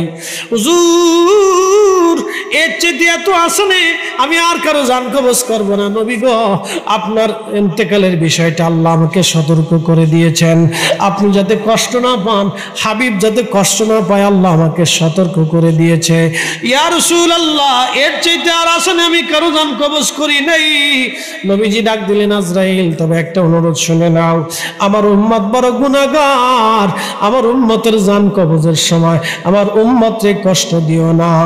আল্লাহর নবী বলেন, আমার উম্মতরা তোমরা শুনে নাও, আমার সাথে আল্লাহর ওয়াদা হয়েছে, আল্লাহ আমার সাথে ওয়াদা করেছেন, আমার কোন উম্মত যদি নেককার হয়, আমলদার হয়, আল্লাহ ওয়ালা হয়, তাহলে শোনো, মায়ের কোলের মধ্যে বাচ্চাকে নিয়ে দোলাইয়া দোলাইয়া মা যেমনে ঘুম পাড়ায়, আমার উম্মত ওইভাবে ঘুমায় পড়বে। মৃত্যু কখন আসবে আমার উম্মত নিজেও বুঝতে পারবে না। আল্লাহু আকবার। তওবা করার, আর তওবা করবেন আল্লাহ আপনাকে মাফ করে দিবে, তওবা করবেন না ক্ষমা হবে না, বেশি বেশি তওবা করা লাগবে। আল্লাহর নবী বললেন, আমার উম্মত তোমরা শোনো। আজরাইল আলাইহিস সালাম আল্লাহর নবী বলেন, আমার উম্মত তোমরা শোনো। হযরত রাসূল করিম বলতেছেন, আজাজিল শয়তান যখন আল্লাহ থেকে জুদা হয়ে আসলো, আল্লাহ থেকে তারাই দিল, কানা মিনাল কাফিরিন বলে আল্লাহ ঘোষণা দিয়ে বললেন, তুই অবিশ্বাসী, বের হয়ে যা। ঠিক তখনই রব্বুল আলামিন আজাজিল ডাক দিয়ে বলতেছে, ইয়া রাব্বি আপনি আমারে আপনার দরজা থেকে তাড়ায় দিলেন আদমের জন্য। আল্লাহ তাহলে শুনে নেন, আমাকে তিনটা জিনিস দেন। আমি 9 লক্ষ বছর আপনাকে সেজদা দিয়েছি, 9 লক্ষ বছর একটানা আপনার ইবাদত করেছি, বিনিময় তো আমি কিছু পাই। বলে হ্যাঁ, কি চাও তুমি? বলে আল্লাহ 1 নম্বর কিয়ামত পর্যন্ত হায়াত চাই। আল্লাহ বলেন হায়াত দিয়ে দিলাম। 2 নম্বর আল্লাহ তাম পৃথিবী সফর করে আসবো, 1 সেকেন্ডের মধ্যে তাম দুনিয়া ঘুরে আসবো, এমন ক্ষমতা তুমি আমার দিয়ে দাও। আল্লাহ বলেন তাও দিলাম। পৃথিবী 1 সেকেন্ডে শয়তান ঘুরে আসবে, 1 সেকেন্ডে চোখের পলকে তাম সৃষ্টি ঘুরে আসবে। আপনি ভাবতেছেন সে দুর্বল, দুর্বল না। এরপরে শয়তান বলতেছে আল্লাহ আর একটা শক্তি আমারে দাও। বলে কি শক্তি? বলে আল্লাহ তোমার বান্দার রক্তের শিরার ভিতর দিয়ে, রক্তের ভিতর দিয়ে প্রবেশ করে আমি তার কাল পর্যন্ত বসে তাকে ধোঁকা দেব, এই শক্তিও তুমি দিয়ে দাও। এটা খুব ভয়ঙ্কর। এই জন্যে কালবের মধ্যে বসে শয়তান ধোঁকা দিতে থাকে। ঠিক তখনই আপনি যদি জিকিরের ধাক্কা দেন শয়তান পালিয়ে চলে যাবে। এজন্য তরিকতে পীর মাশায়েখরা মাগরিবে ফজরে জিকিরের তালিম তলকিন দিতেন। এখন তো বেদাতের মাসলা মেরে দিয়া উম্মতকে ধ্বংস করার বুদ্ধি চলছে। কথা কর না ঠিক কেন? দেশে যে কত বগিযোগী বেরোইছে, এই বগিযোগীর শেষ নাই। আমরা যখন উচিত কথা বলি তখন আমরা হয়ে গেছি বেদাতি। এই শয়তান এখানে বসে ধোঁকা দিব, আল্লাহ বলেন তাও দিয়ে দিলাম। এই জন্য আল্লাহ রাসূল বলেন আমার উম্মতরা তোমরা শোনো, তোমাদের কালবের মধ্যে বসে শয়তান তোমার এই কালবের এখানে বসে বসে তোমাকে ধোঁকা দিতে থাকে। শয়তান যদি তাড়াইতে চাও জিকিরের ধাক্কা দাও। আল্লাহ স্মরণ, আল্লাহর ইয়াদ যখন আসবে সাথে সাথে শয়তান এখান থেকে পালিয়ে যাবে। আজান দিলে শয়তান পালায়, কোরআন তেলাওয়াত করলে শয়তান পালায়, জিকির করলে শয়তান পালায়। হাইদা কদাইতুমুস সালাতা, নামাজ শেষ করছো, ফাযকুরুল্লাহ, আল্লাহর জিকির করো। কিয়ামা, দাঁড়াই রইছো, দাঁড়ায় দাঁড়ায় করো, নিষেধ নাই। মারহাবা কর। এখন দাঁড়ায় জিকির করার সময় অনেকের মাথা ঝুলে, ঝুলে কি ঝুলে না? এই ঝুলা দেখলে কয় বন্ধ। শয়তানে চিন্তা করে হইলোটা কি, তো আমার সে তো মারাত্মক। কে দাঁড়ায় জিকির করলে একটু ঝুললে আপনার সমস্যা কি? বেটা তোর নাচতেছে না, পপ গানের সাথে তোর বেটা নাচে না, বেটা তো জিকির করতেছে। কার? আল্লাহ। কেমনে করে? দাঁড়ায় করে। কিয়ামা, কোরআন বলতেছে দাঁড়ায় করো। আপনি ফতোয়া দেওয়ার কেনা, আমি ফতোয়া দেওয়ার কেনা। ওয়া কুউদা, বসে করো। ওয়া আলা জুনুবিকুম, শুয়ে করো। শুয়ে রইছো, শুয়ে করো। বসে রইছো, বসে করো। এখন বসে বসে জিকির করার সময় মাথা ডুলে কি ডুলে না? একদম কে জিকির করো তো মাথা ডুলবে কে? তখন হেরে জিজ্ঞেস করো যে হাফেজ সাহেব যখন কোরআন পড়ে তখন সে কোরআন শরীফ পড়ার সময় হাফেজ সাহেব ডুলে কে? কি প্রশ্ন আছে না? কোরআন পড়ার সময় হাফেজ সাহেব ডুলে না? আচ্ছা, হাফেজ কোরআন পড়ার সময় ডুলে কে? এটা কি ইচ্ছা করে ডুলে? এটা অটোমেটিক ডুল আছে, কারণ এটা আল্লাহর কালাম, আল্লাহর পবিত্র কালাম, এটা আল্লাহর জিকির। এই কোরআন আল্লাহর জিকির। এই কোরআন তেলাওয়াত করলে আপনি আল্লাহ জিকির করতেছেন, আল্লাহর স্মরণ করতেছেন। সুবহানাল্লাহি হিনা তুমশুনা ওয়া হিনা তুসবিহুনা ওয়া লাহুল হামদু ফিস সামাওয়াতি ওয়াল আরদি ওয়া আশিয়া ওয়া হিনা তুযহিরুন। এটা আল্লাহর কালাম, আল্লাহর কথা। আপনি যখন পড়তেছেন তখন ডুল আসতেছে, ভালো লাগতেছে, মজা লাগতেছে। কারণ কি? আপনার কলবের মধ্যে তখন আর শয়তান নাই। একসাথে বলবেন আল্লাহু আকবার। কলবের মধ্যে কি নাই? দুরূদ শরীফ যখন পড়েন তখন এই লজ্জত আসে, মজা লাগে, তখন শান্তি লাগে। বলে কারণ কি? কলবের মধ্যে শয়তান নাই। আপনি যখন জিকির করেন তখন মজা লাগে। বলে কেন লাগে? কলবের ভিতরে শয়তান নাই। খালি বেদাত বেদাতকে উম্মত ধ্বংস করার বুদ্ধি হয়েছে। মুসলমান যখন দোয়া করে তখন তার লজ্জত আসে, চোখে পানি আসে, আল্লাহর ভয় আসে। বলে কারণ কি? কলবের মধ্যে শয়তান নাই।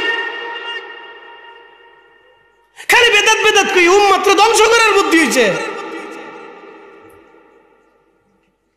প্রিয় উপস্থিতি, পীর মাশায়েখরা বড় চিন্তা ভাবনা করে আপনার জিকিরের তালিম দিছে। এটা পীর মাশায়েখদের তালিম না, এটা আল্লাহ রাসূল দিয়ে গেছে। সহিহ বুখারীতে কিতাবুল আসকারে হযরত আব্দুল্লাহ ইবনে আব্বাস রাদিয়াল্লাহু আনহুমা বলেন, রাসূলের জামানাতে, আল্লাহর নবীর জামানাতে উচ্চ আওয়াজে নামাজের পরে সাহাবায়ে কেরাম জিকির করতেন। নামাজের পরে সাহাবায়ে কেরাম জিকির করতেন উচ্চ আওয়াজ দিয়া। আন্না রাফা সাউতি লিযিকরিহি ইয়ানশরিফুন নাসু মিনাল মাকতুবা কানা আলা আদিন নবী সাল্লাল্লাহু আলাইহি সাল্লাম, রাওয়াহুল বুখারী। একবার জোরে বলা যাবে কি মারহাবা? নামাজের পরে একসাথে বলেন কোন সময়? না, জোরে বলেন কোন সময়? জোরে বলেন কোন সময়? নামাজের পরে। কিভাবে? জোরে জোরে। আন্না রাফা সাউত, সহিহ বুখারীতে আসছে। আন্না রাফা'আস সাউত, উচ্চ আওয়াজ দিয়ে সাহাবায়ে কেরাম জিকির করতো। কানা আলা হাদিন নবী, নবীর জামানাতে ফরজ নামাজ পড়িয়া সাহাবায়ে কেরাম জোরে জোরে জিকির করতো, আর আপনি বেদাতের ফতোয়া মারতেছে। শয়তান কোথাকার। এজন্য দাঁড়ায় পড়েন, দাঁড়ায় করেন, অসুবিধা নাই। বসে আছেন, বসে করেন, সমস্যা নাই। শুয়ে রয়েছেন, শুয়ে আল্লাহ জিকির করেন, সমস্যা নাই। নামাজ শেষ করেছেন, আল্লাহ জিকির করেন, কোনো সমস্যা নাই। ব্যবসা করেন, জিকির করেন। চাকরি করেন, জিকির করেন। হাঁটতেছেন, জিকির করেন। কাজ করেন, জিকির করেন, অসুবিধা নাই। আপনি যে হালতে আছেন আল্লাহ জিকির করেন, অসুবিধা নাই। অজু নাই, জিকির করেন, সমস্যা নাই। কিন্তু অজু ছাড়া দুরূদ শরীফ পড়া যায় না। বলবেন হুজুর এটা কি? হ্যাঁ, এটা বুঝে যাবে। অজু ছাড়া দুরূদ হয় না। বলে কেন হয় না? রহস্যটা বলে দিয়ে যায়। অজু ছাড়া জিকির হবে, অসুবিধা নেই। আপনি জিকির করেন আল্লাহ আল্লাহ আল্লাহ আল্লাহ, অজু ছাড়া হবে। কিন্তু অজু ছাড়া দুরূদ পড়বেন হবে। এই জন্য আমি জীবনে দেখছি, আমি যেদিন অজু ছাড়া ওয়াজ আসি, ওয়াজ হয় না। মানে অজু ছাড়া, বুঝতে পারছেন, হঠাৎ চলে আসছি, অজু নাই। কিন্তু আমি গাড়ির ভিতরে সবসময় পাথর রাখি। আমার ব্যাগের ভিতরে একটা ছোট পাথর থাকে। ইমার্জেন্সির সময় দেখেছে অজু করার সময় থাকে না, তখন আমি টাইমও করি না, চেষ্টা করি আর কি। তো খুব মনোযোগ দেন। অজু ছাড়া ওয়াজ হয় না, ওয়াজ নষ্ট হয়, তাসির হয় না, কালবের মধ্যে তাসির হয় না, কালবের মধ্যে তাসির হয় না। ওয়াজ হবে, ওয়াজ শুনবে মানুষ, সেটা টেনে চলে যাবে, কিন্তু কাজ হয় না। সেটা টেনে যাইয়া ঘুমাইতে ফজর উঠে বিড়ি টান দিয়ে বসে হাঁটাশুনি করে, শেষ ওয়াজ চলে গেছে, ওয়াজে কাজ হয়। আপনাদেরকে শোনাই, দুরূদ অজু ছাড়া হয় না। বলে কেন হয় না? আপনারা এখানে বসছেন না, দুরূদ শরীফ পড়তেছেন, আল্লাহুম্মা সাল্লি আলা সাইয়্যিদিনা মাওলানা মুহাম্মদ ওয়া আলা আলি সাইয়্যিদিনা মাওলানা মুহাম্মদ। এই শব্দটার এইখান পর্যন্ত নাই, এই শব্দ মদিনার রওজা মুবারকে চলে গেছে। হয় না? একসাথে জবান খুলে বলেন আল্লাহু আকবার। এটারও বেদাতের ফতোয়া দিয়ে বন্ধ করার বুদ্ধি চলছে। আপনি কি বুঝতেছেন? ষড়যন্ত্র ছোটখাটো না, বিরাট বড় ষড়যন্ত্র উম্মতের বিরুদ্ধে, অনেক বড় ষড়যন্ত্র উম্মতের বিরুদ্ধে, ছোটখাটো কোনো ষড়যন্ত্র না। আপনি বাড়ির ভিতরে সবারে ডাক দিয়েছেন, বলে কি মিলাদ হবে, ডাক দেওয়ার পর ইমাম সাহেব হুজুর আসছে, দুরূদ শরীফ শুরু করলো। ওই মজলিসটা শুধু আপনার ঘরের মধ্যে সীমাবদ্ধ নাই, আপনার দুরূদ, আপনার মজলিসটা সরাসরি আল্লাহর হাবিবের রওজা মুবারকের সাথে কানেকশন লেগে গেল। না না, আসতে হবে না, জোরে বলেন। এই আন্তরিকতা আপনাকে কেউ বুঝাবে না, ভালো করে বুঝে যান। আপনি বসছেন, এই জন্য অজু সারা দুরূদ শরীফ পড়া যায় না। কেন যায় না? আপনি যে দুরূদ শরীফ পড়তেছেন, পড়ার সাথে দুরূদ আর আপনার এখানে নাই, একবারে সরাসরি রওজা শরীফের সাথে কানেকশন হয়ে গেছে। আপনি দুরূদ পড়তেছেন, এখানে আমরা যারা দুরূদ পড়লাম, এখানে সীমাবদ্ধ নাই। আল্লাহ রসুলের রওজা মুবারকে ফেরেশতারা দুরূদ জমা করলেন, জমা করে বলতেছি, ইয়া রাসূলুল্লাহ, ইয়া হাবিবাল্লাহ, বাংলাদেশের কুমিল্লা জেলার দেবিদ্বার অন্তর্গত এই উত্তর রাঘবপুরে রিয়াজউদ্দিন মৌলভী বাড়িতে মাহফিল কায়েম হয়েছে। আপনার উম্মতরা জহিরুল ইসলাম ফরিদি, শাহাবুদ্দিন কন্ট্রাক্টর, আব্দুল করিম, আব্দুর রহিম, আব্দুল সত্তার, আব্দুল জব্বার, আব্দুল করিম, তার বাবা অমুক অমুক, আপনি নবীদের শানে দুরূদ শরীফ পড়তেছে। আল্লাহর নবীর রওজা মুবারক থেকে পর্দা খুলে যায়, আপনার মজলিস খানা আল্লাহর নবী সরাসরি দেখতে পায়। এজন্য অজু ছাড়া দুরূদ হয় না। পড়তে পারেন, কিন্তু কিছু পাবেন না।